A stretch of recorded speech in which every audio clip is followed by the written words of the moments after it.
Domingo, 6 de outubro. Verso para memorizar.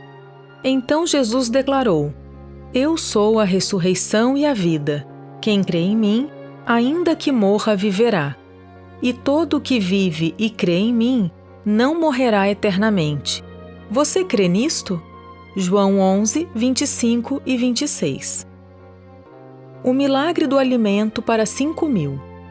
Em João 6, 4 e 5, o apóstolo destaca que o milagre da multiplicação de pães e peixes ocorreu perto da Páscoa, a festa que comemorava a libertação de Israel do Egito.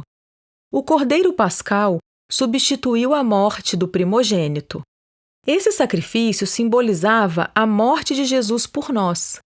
Na cruz, o castigo que merecíamos, por causa dos nossos pecados, recaiu sobre Jesus. Ele, que é a nossa Páscoa, morreu em nosso lugar. Lemos em O Grande Conflito, abre aspas, carregou a culpa da transgressão, e o rosto do Pai lhe foi ocultado até que seu coração foi quebrantado e sua vida desfeita. Todo esse sacrifício foi feito para que os pecadores pudessem ser redimidos. Fecha aspas. Ouça João 6, 1 a 14. Depois dessas coisas, Jesus atravessou o mar da Galileia, que é o de Tiberíades. Uma grande multidão o seguia, porque tinham visto os sinais que ele fazia na cura dos enfermos. Então Jesus subiu ao monte e sentou-se ali com seus discípulos. Ora, a Páscoa, festa dos judeus, estava próxima.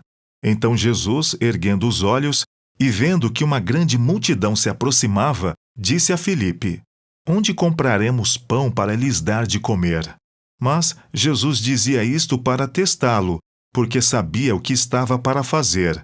Filipe respondeu: Nem mesmo 200 denários de pão seriam suficientes para que cada um recebesse um pedaço. Um dos discípulos, chamado André, irmão de Simão Pedro, disse a Jesus: Aqui está um menino que tem 5 pães de cevada e 2 peixinhos. Mas o que é isso para tanta gente? Jesus disse: Façam com que todos se assentem no chão.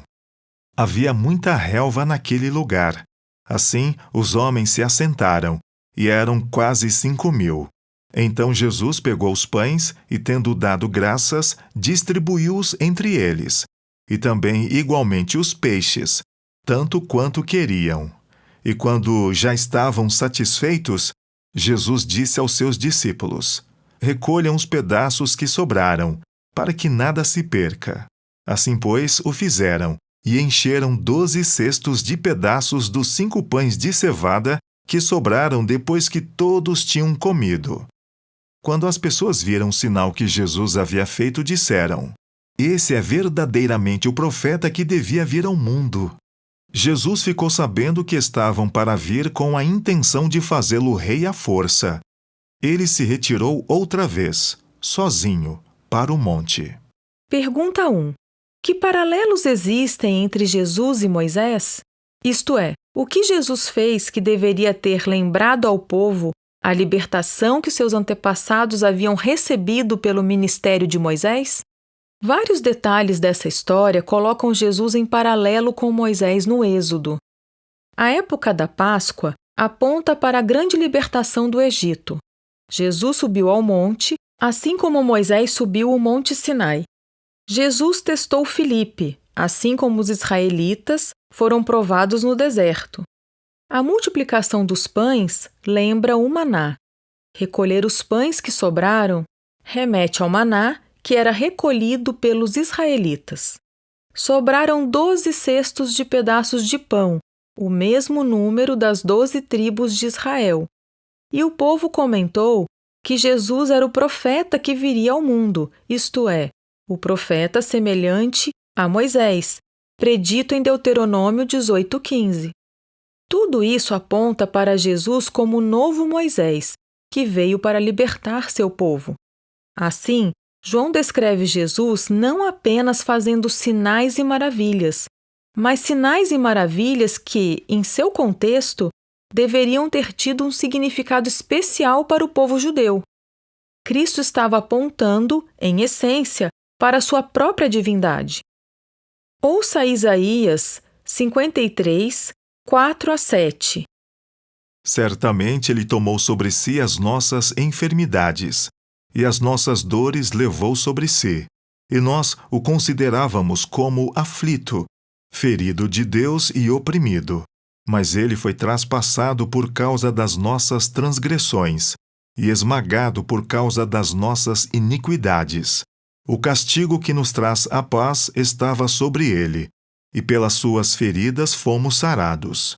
Todos nós andávamos desgarrados como ovelhas. Cada um se desviava pelo seu próprio caminho, mas o Senhor fez cair sobre ele a iniquidade de todos nós. Ele foi oprimido e humilhado, mas não abriu a boca.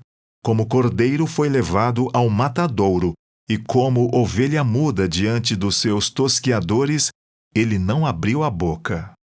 1 Pedro 2,24. Carregando ele mesmo em seu corpo, sobre o madeiro, os nossos pecados, para que nós, mortos para os pecados, vivamos para a justiça. Pelas feridas dele, vocês foram sarados. Que grande verdade esses textos ensinam sobre Jesus como Cordeiro de Deus? Como a sua divindade está ligada a essa verdade e por que essa é a verdade mais importante que podemos conhecer?